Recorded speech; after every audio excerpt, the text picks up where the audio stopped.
I committed to doing this video and I made excuses for why I couldn't do it, and that is actually like not acceptable. Like, the most important thing at the end of the day of being a founder is just consistency. Like, if you just keep trying, you will level up as you go, you'll learn things as you go, serendipity will happen, you'll meet the right people and you'll figure it out, but only if you're trying.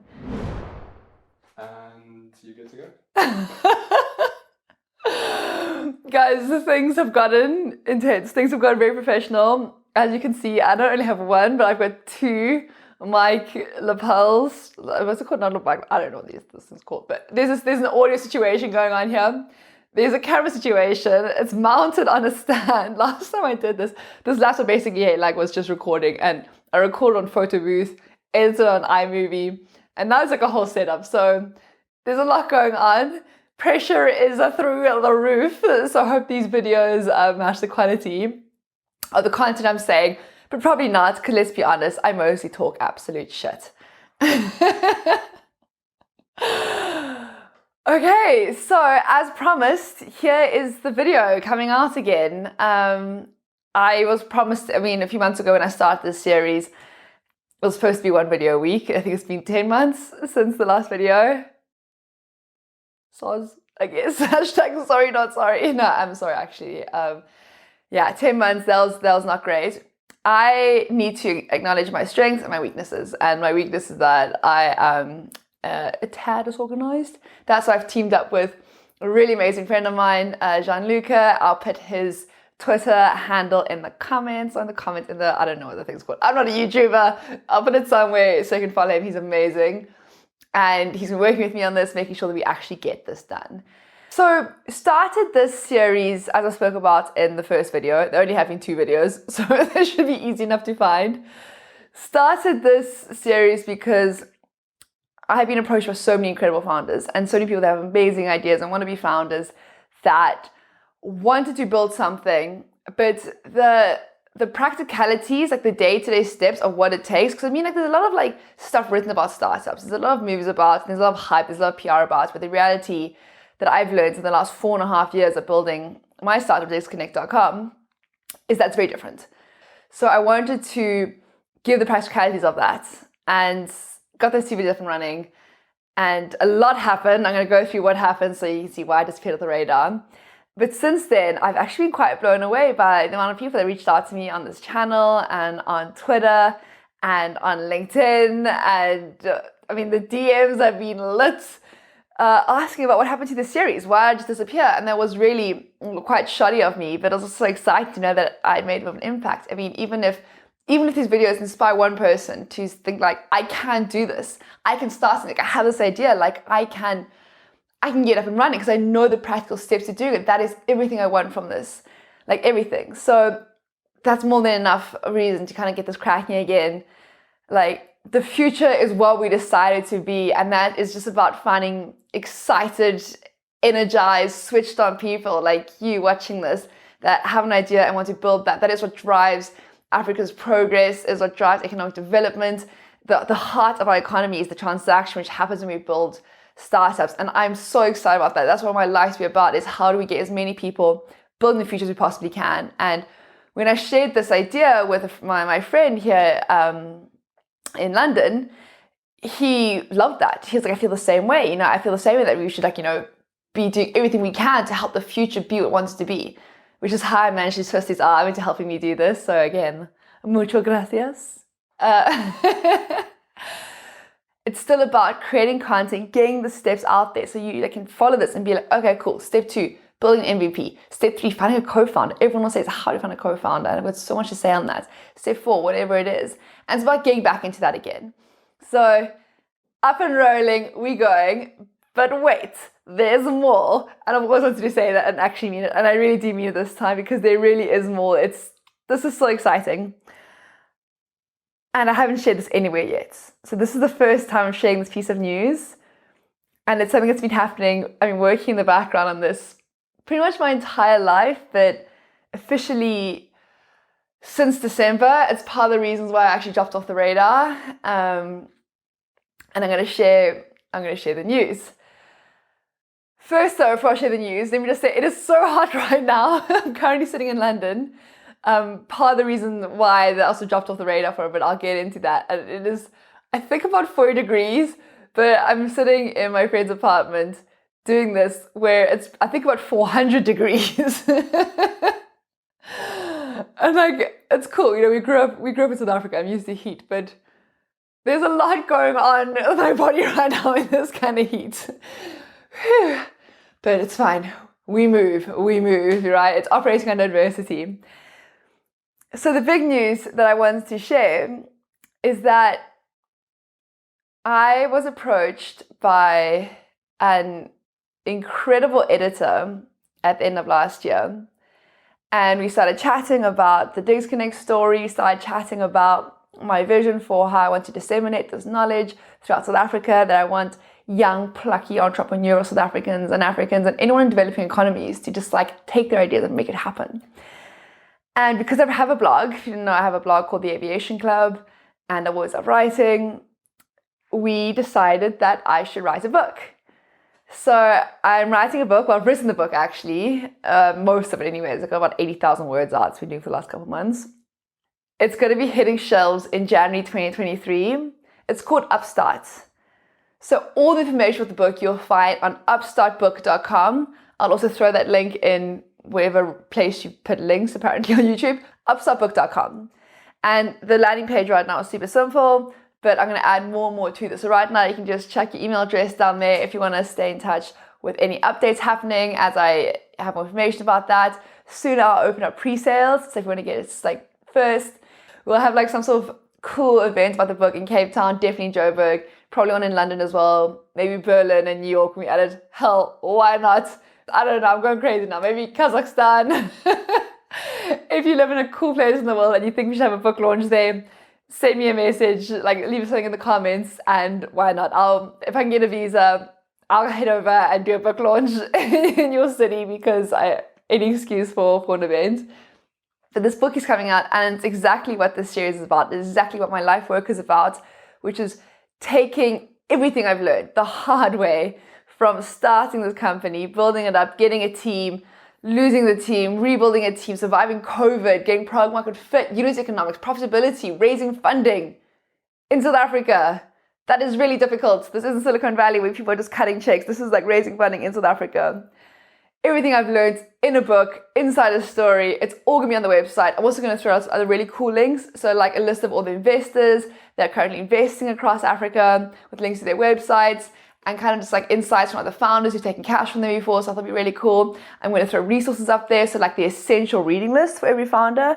So like you will learn most of what you need to know from running a company by actually doing it, but like there's some amazing books out there that cover a lot of like the topic as well, so I put that on there. So upstartbook.com is going to be this absolute treasure trove of information and resources. There's also going to have a forum, so other founders or wannabe founders can write their ideas there and connect, kind of like a dating site for like, you know, founder like meetups. And I'm going to be trolling that site, probably not adding any value, but just posting loads of memes and maybe the occasional nude. I don't know. We got to see how it rolls, really. So that's the big piece of news that I wanted to share, which is really exciting. So the book is going to have everything and more. I'm still doing the series though. Don't worry, I won't jump ship again. So there's going to be the full series coming out, and it's going to be every week because I have Gianluca cracking the whip. So it's going to come out. The next episode in the series is going to come out the following Thursday, and then every Thursday from now on. I pick Thursday because Mondays are meetings for another secret thing I'm working on, which I'm going to be announcing also pretty soon. All right, so an update about why I disappeared for 10 months. I didn't really disappear. I mean, if you follow me on social media, you'll see the usual awful posts on Instagram. God, I love a post. So you'll see all my dreadful Instagram posts. You'll see all my moral signaling on Twitter if you follow me on Twitter. And of course on LinkedIn, if you're very lucky, you'll see all my posts about, I didn't even know what, today I realized. And it's lots of fun. It's lots of fun. So I haven't really disappeared. I just had to slow down the YouTube videos because a lot happened. Things were, so we come off lockdown, I recorded the videos, and then I had an appointment with my gynecologist, just like a checkup, and you guys know I love oversharing, so you're gonna hear it all. And I got a phone call a few days later, which is always a bit scary. and they said that they had found some precancerous cells in my cervix, which is a call that you don't ever want to get. And it was also, the end of 2021, where it had been 2 years of COVID. The business was in survival mode mostly. And thank God we managed to survive the pandemic, but it was extremely stressful surviving that. And in my book, I go through exactly what happened, how we survived, just how bad it got. And anxiety started hitting me hard. And then to get a phone call from your gynecologist telling you you've got precancerous cells in your cervix, it wasn't great. And so they arranged an op for me. It's called a LETS. And I couldn't even take time off. We were so busy. It was like the company was in such crunch time. I couldn't even take time off to properly deal with this. I couldn't go home and see my family, my parents. Literally, I was working up till the Tuesday. Took myself to the hospital, just drove to the hospital, and they said, do a general local anesthetic, and I elected for local so that I could keep working afterwards, literally lying in the hospital bed before surgery prep on my laptop, carrying on with things, trying to think about it. And also, I think if you kind of do play it down in your head, it becomes easy to manage. So I just kind of played it down, got wheeled in, banter with the nurses, had the surgery while fully awake. Obviously couldn't feel anything, but that was quite a trip. I had the op, wheeled out, back home that evening, sending emails an hour later, doing what I needed to do. And while I laughed it off, and I made a joke of it with everyone, and kind of kept working the whole time, something fundamentally shifts inside of you when you're lying in an operating room and a surgeon is cutting part of your body out. I wrote a blog post about it actually called Absolution, which I will link through again, another link, so many links, oh my gosh. So that was super hectic. So that kind of took a lot of mental space up, because a lot does change when you see part of your body being cut out. And I think especially in your early 20s, and if you're the kind of person who likes building companies and doing crazy things, and you're very like pro risk, you don't think about consequences. And that's what it was. It was like this arrival at the train station of the runaway train called consequences of stress, of not taking my health seriously or whatever it was. And so that happened. And I didn't really have much time to process that health scare that I had. That happened, and I laughed off and jokes about it, and then kind of just had to keep going. And that's fine. You keep going, One night I was sitting in my apartment, and this was like a Thursday night or Wednesday night, and it was like 10 p.m., 11 p.m. on my laptop, and my phone rings. And it's an unknown South African number. Who calls at 10, 11 p.m. on a bloody Wednesday night? The classic South African in this bloody... So I was like, I'm not answering that. So I let it ring. Number calls again. So I'm like, nah, this person is insistent. And I was getting so ready to just shout it in the phone. So I answered the phone, I'm like, can I help you? Turns out it was the president, as in President Cyril Ramaphosa's advisor, telling me that the president had appointed me to the board of the National Youth Development Agency. Yeah. Yeah, I am not often quiet.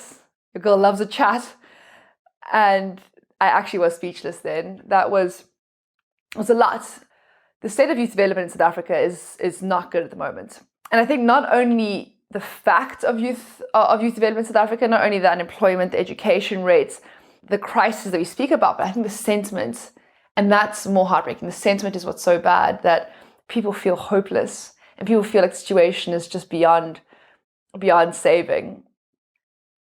That sentiment is the biggest hindrance to progress here, because people think, why even try? Why even bother? It's not even worth it. And then when you've given up, in your heart, you're not going to go and make an effort to change that. And when I spoke to the president, the first time he briefed the board on this, he said to us that over and above corporate governance and over and above, making sure that the board operates and the agency operates, our role is to give hope back to the youth of South Africa, to show they are good people, they are switched on people that are working really hard to make this country work, to turn things around.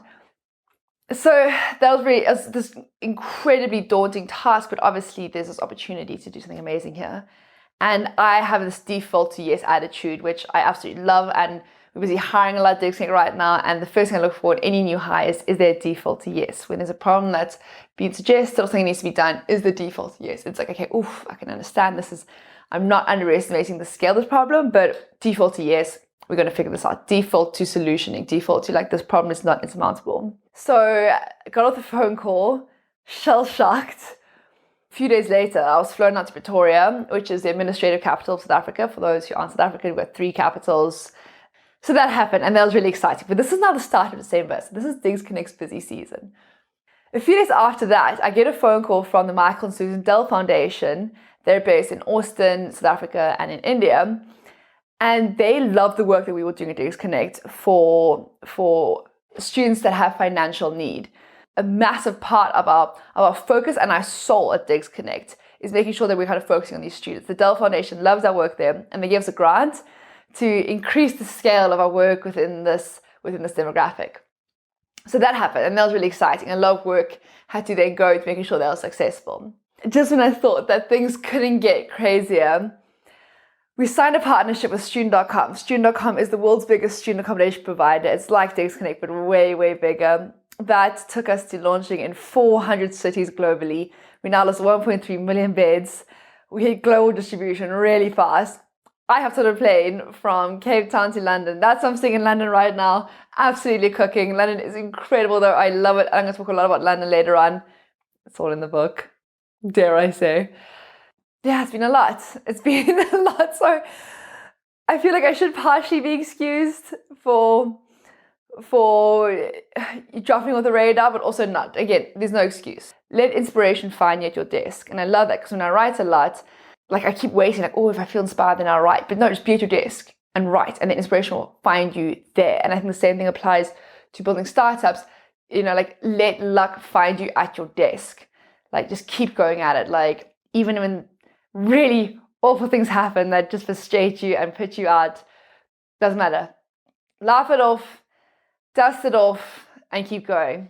So that's the lesson in this video. Even though it's an update video, it's actually it's a little side lesson that I shoved into the whole startup series. Consistency. I'm sweating like mad, but it doesn't matter. I'm getting this done because there's no excuse not to get what everyone done. I committed to doing this video and I made excuses for why I couldn't do it, and that is actually like not acceptable. But now we're back. I have amazing Gianluca working on this with me. I'm so happy to be back. All right, so all the usual things. If you want to stay up to date with these videos, it's the usual subscribe. You can like it or you can unlike it, which would be really mean, but I suppose kind of hilarious also. If you want to get onto the updates for the book, upstartbook.com, that's where I'll be announcing updates there.